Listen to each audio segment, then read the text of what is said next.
At anyayahan si Gracie na pumunta sa harapan upang pangunahan ang ating panalangin.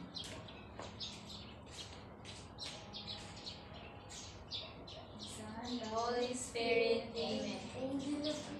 Angel of God, my guardian dear, whom lies love, who makes me hear, ever this day be at my side, to light and guide, to rule and guide. Amen.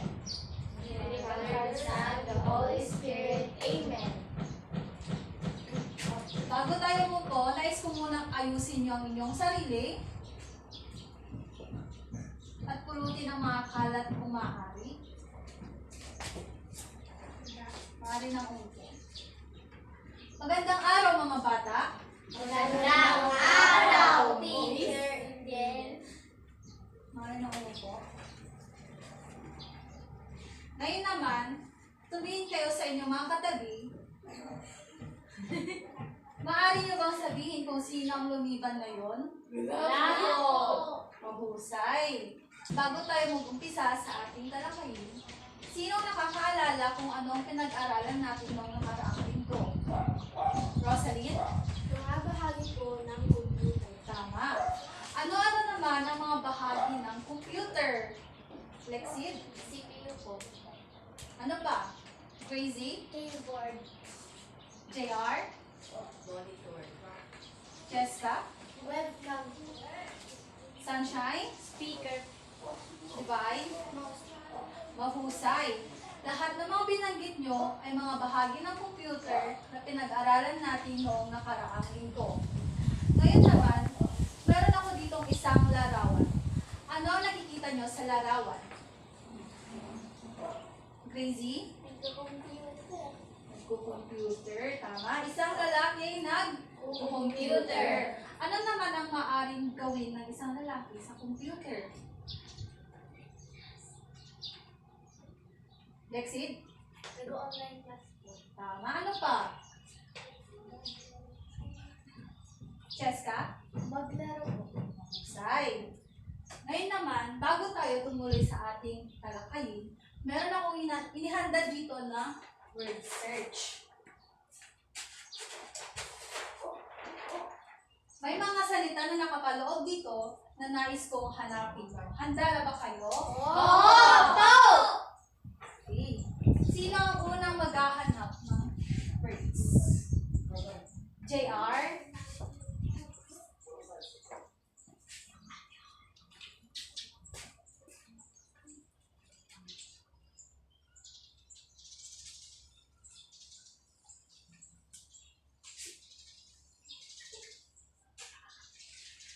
Ayan, palakpakan naman natin.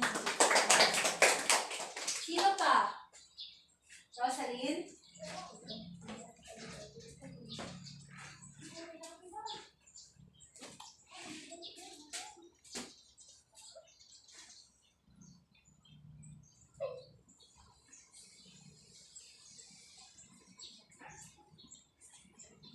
Palakpakan din natin si Rosaline.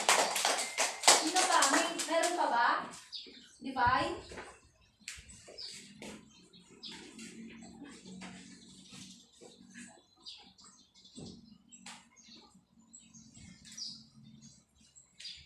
Palakpakan naman natin si Rosaline.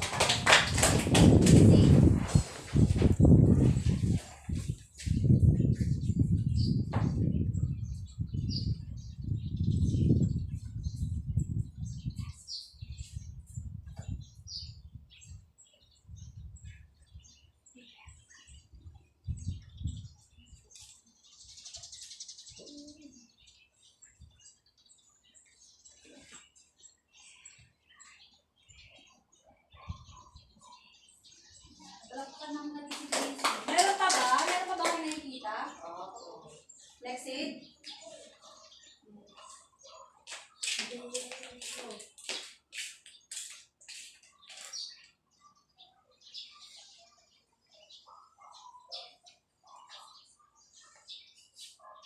Meron pa? Ano? Mahusay mga bata. Ano naman ang mga nahanap niyong salita? Maaari bang magbigay ng isa? Divine? Exposure. Exposure. Tama. Sino pa? Cheska. Cyberbullying. Cyberbullying. Tama. Gracie? Virus. Rosaline? Harassment. Harassment. And last, ito. Lexid? Identity. Tama. Bigyan niyo naman ng palakpak ang mga sarili. So, mga nahanap yung salita na identity theft, harassment, cyberbullying, exposure, at virus ay konektado sa pag-aaralan natin ngayon na pinamagatang pakibasa. Ligtas at responsableng paggamit ng ICT. Mahusay. Ngayon naman, bago tayo tumungo sa ligtas at responsableng paggamit ng ICT, atin mo nang alamin kung ano nga ba ang ICT. Sino makapagbibigay ng sariling opinyon kung ano ang ICT? Cheska? Ginagamit po natin ito upang makakuha ng impormasyon. Tama. Bigyan naman ng palakpak si Cheska.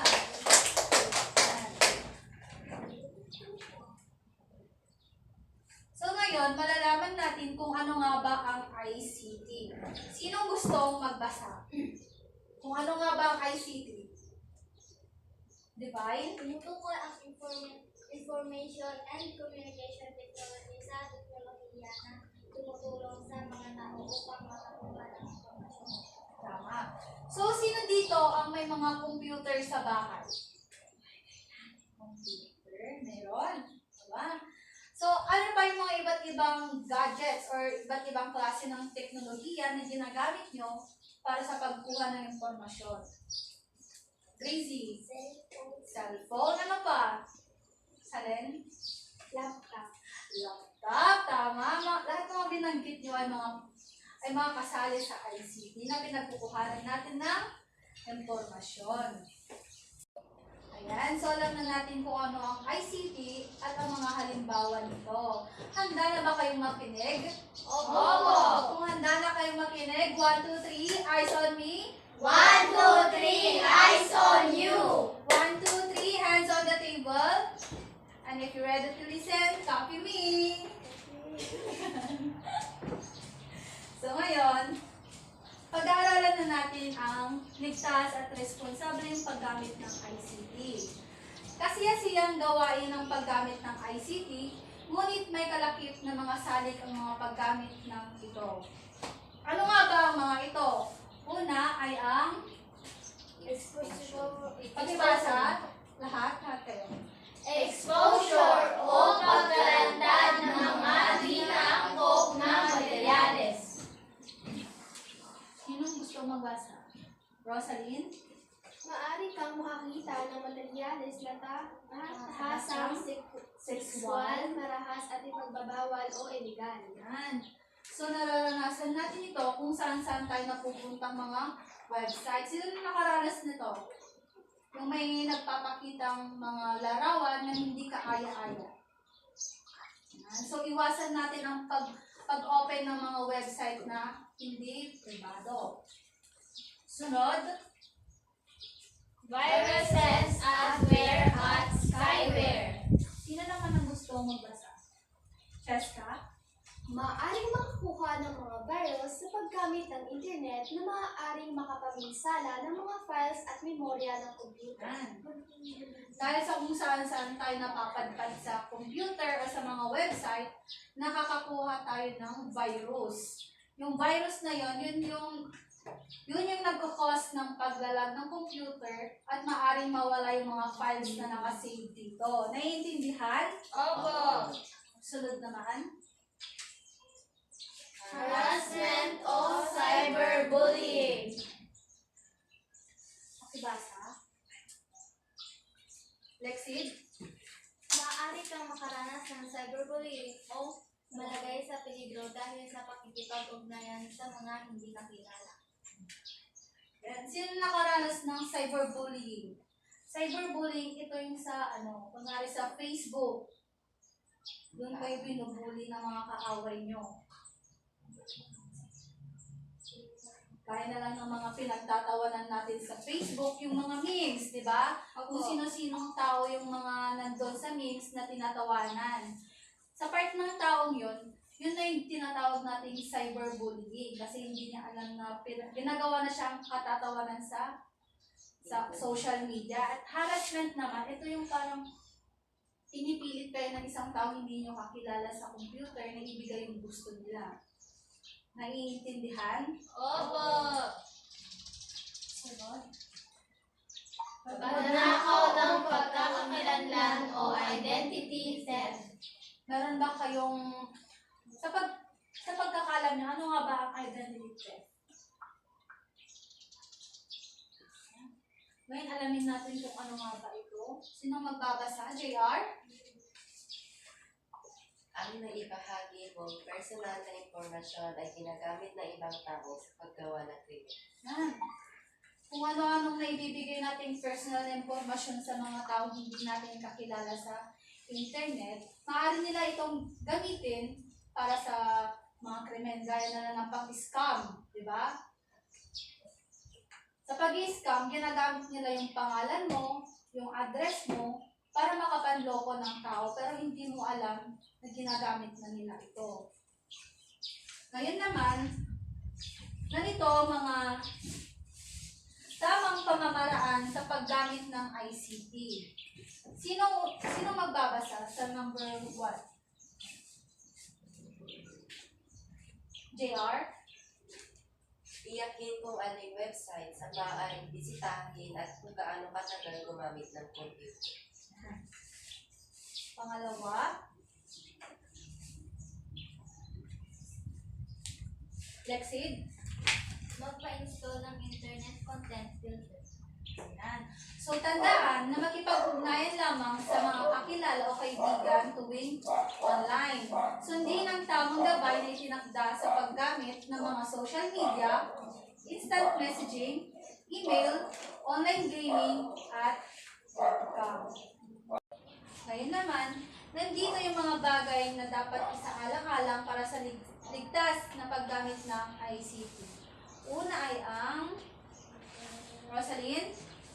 Magkaroon ng malinaw na patakaran sa paggamit ng computer. Yan. Dapat may patakaran sa bahay man o sa school na tsaka lang gagamit ng computer kapag kailangan sa pag-aaral natin. Pangalawa, Cheska? Ipagbawal ang pagdala ng pagkain sa loob ng computer laboratory. Yan, tama. Kasi kapag natapon yung pagkain or tubig na dinala natin sa computer lab, ay maaaring makasira ito ng mga gamit doon. Pangatlo, JR? Alamin ang pagkakaiba ng publiko at pribadong impormasyon. So ano nga ba yung publiko at pribadong impormasyon? Yung publiko, ito yung pwedeng gamitin ng lahat. At yung pribado, iilan lang ang pwedeng maka-access nito o yung iba may bayad pa. Pang-apat, Divine? Ang pasilidad ng internet ay para sa layunin pang-edukasyon na. Ayan. So bilang estudyante, dapat ang internet o computer ay ginagamit nyo lamang para sa edukasyon ninyo. Hindi yung kung saan-saan kayo napupuntang website or kung ano-anong ginagawa nyo. Ano ba yung mga ginagawa nyo sa computer nyo? Naglalaro po. Naglalap. Yan, dapat iwasan yung mga yan dahil pwedeng makasira yan sa pag-aaral. O di kaya makasira ito sa pag-focus ng pag-aaral ninyo. Number 5. Lexid? Ingatan lahat ng kagamitan sa loob sa computer lab. At bilang isang gumagamit ng computer, responsableng ingatan natin ito upang magamit ulit natin sa susunod na araw or sa mga araw na gagamitin natin ito para sa pag-aaral natin. Pang-anim, Gracie? Huwag nagbigay ng anumang personal na impormasyon sa Ayan. So dapat sa mga nakakasalamuhan nyo online, huwag na huwag kayong magbibigay ng impormasyon tulad ng address, telephone number, o yung buong pangalan ninyo, pangalan ng pamilya ninyo upang hindi nila ito gamitin sa mga krimen. Ang 7, sinong gusto mo basa? Lexid? Gamitin lamang ng ligtas na search engine sa internet. Yan. Dapat ang gamitin na search engine ay yung alam yung nakakatulong sa pag-aaral niyo. Hindi yung kung ano-anong website ang napupuntahan ninyo na may mga malalaswang larawan or mga videos na lumalabas. Pangwalo, JR? Pumili ng password na mahirap wala. Yan. So, karamihan sa inyo, ang ginagawang password ay yung birthday. Ang birthday ang madaling hulaan na password. Kaya dapat, ang gawin yung password sa mga accounts niyo, yung mga mahirap nilang hulaan, yung mga hindi konektado sa inyo. Number 9, Divine. Huwag ibigay ang password kanina. Yan. So, sino nagbibigay ng password sa sa mga ibang kakilala nila? Yan ang wag na wag yung gawin kasi maaari nila kayong siraan gamit yung sarili niyong account kapag na-open nila ito or kukunin nila yung mga informasyon na dapat nilang makuha. And last, sino gusto mo basa? Sunshine? I-shut down o i-off ang connection ng computer sa internet kung tapos nang gamitin ito. Huwag hayaan ang nakabukas. So, sino dito ang pumupunta sa mga computer shop para magpa-print or mag-Facebook? Yan. Dapat kapag bago kayo umalis, nilalog out nyo muna yung mga account nyo doon at sinashutdown yung computer para yung susunod na gagamit nun ay hindi nila ma-access yung account nyo doon. Naiintindihan ba? Opo! Naiintindihan ba ang ating tinalakay ngayon? Opo! Kung naiintindihan niyo. Ano nga ulit yung title ng talakayan natin ngayon? Lahat magsabi. Ligtas at responsable paggamit ng ICT. Yan. So, ano maaring mangyari sa hindi responsableng paggamit ng ICT? Ano yung 4? Exposure, viral malware at spyware, harassment o cyberbullying, pagnanakaw ng pagkakakilanlan o identity theft. Yan, mahusay mga bata.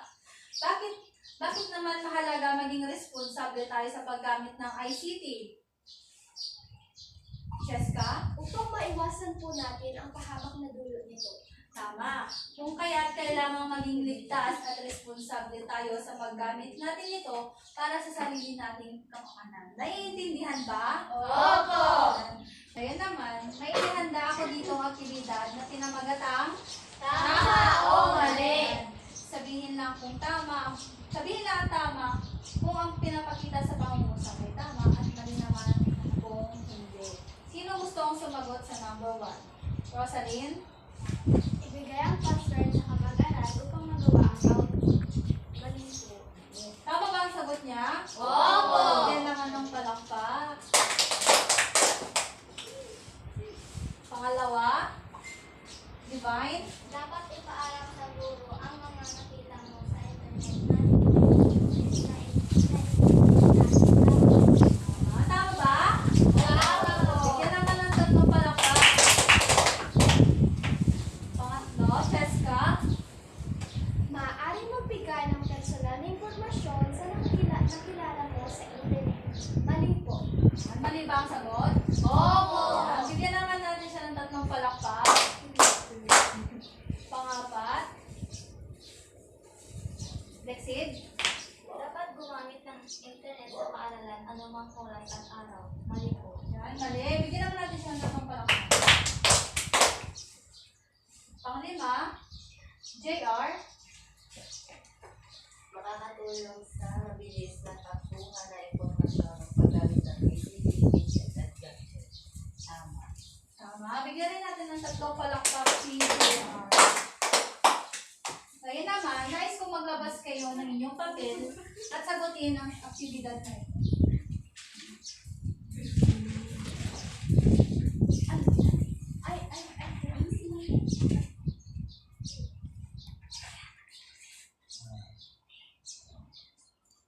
Sinong magbabasa ng panuto? Sunshine? Piliin sa loob ng kahon ang tamang sagot, isulat sapat lang ang sagot. So, bibigyan ko kayo ng 5 minuto upang sagutan ito.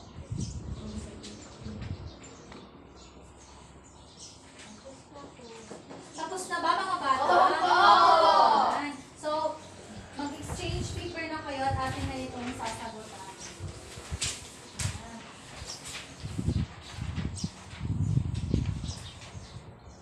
Sino gustong magbasa sa number 1 at pumunta dito sa harapan at isulat ang sagot? Rosaline?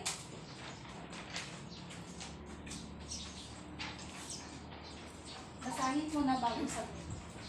Maaaring makakuha ng mga ito sa paggamit ng internet na maaaring makapaminsala sa mga files at computer. So, letter D. Ano nga ang letter D? Virus! Bigyan naman natin ng palakpak si Rosaline. Sa pangalawa, sino gusto mong sumagot? JR?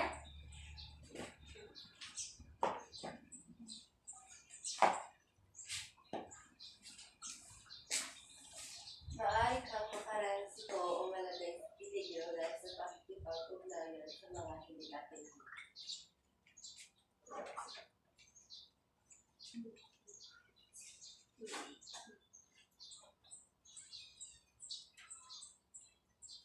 Yan, tama. Ano nga yung letter A? Cyberbullying! Bigyan naman natin ng 3 palakpak. Sige. Pangatlo. Cheska.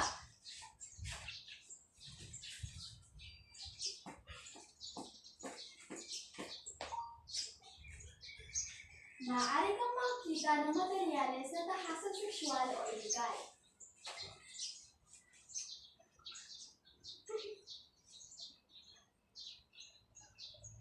Yan, tama. Ano nga yung letter B?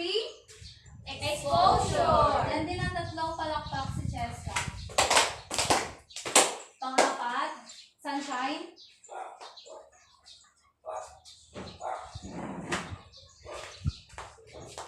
Ang may babahagi mong personal na impormasyon ay gagamitin ng ibang tao sa paggawa ng krimen.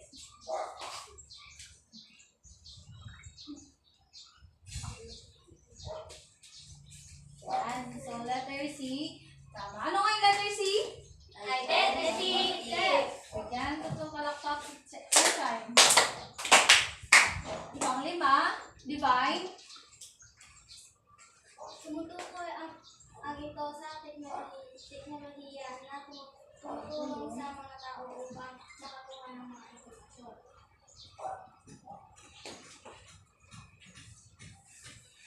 Yan, tama. Letter E. Ano ang letter E? ICT!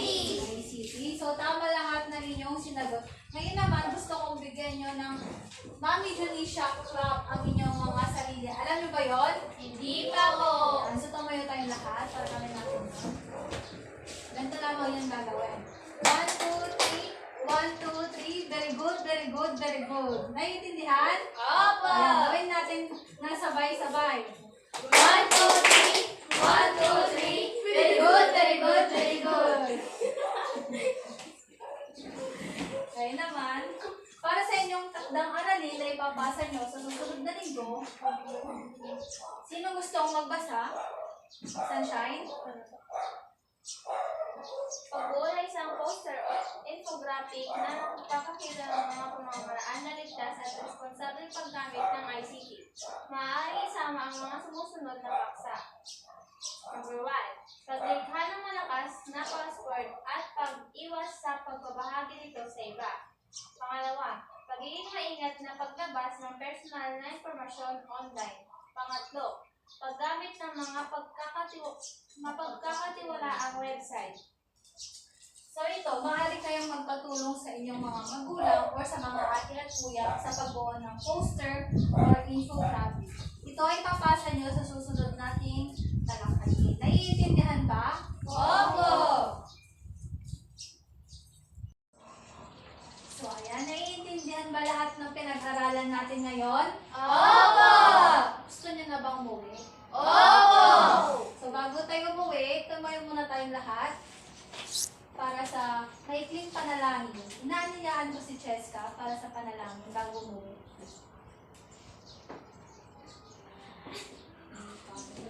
Son, the Holy Spirit. Amen. Our Father, who art in heaven, hallowed be thy name. Thy kingdom come, thy will be done, on earth as it is in heaven. Give us this day our daily bread, and forgive us our trespasses, as we forgive those who trespass against us. And lead us not into temptation, but deliver us from evil. Amen. In the name of the Father, the Son, and the Holy Spirit. Amen. Ayan, so bago tayo umuwi, pulutin muna ang mga kalat. Paalam mga bata! Paalam, Teacher Angel. Paalam, classmate.